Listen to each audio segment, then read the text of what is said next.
This is lamb shoulder I got from Costco. I'm gonna score it.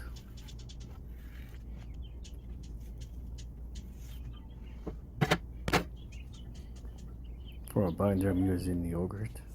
You can use any seasoning you want. This is what I like to use.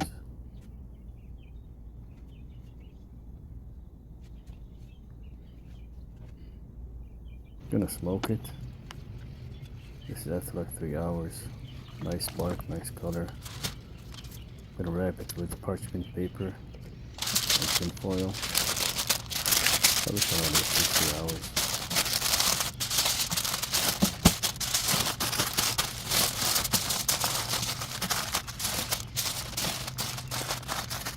What is left in the smoker?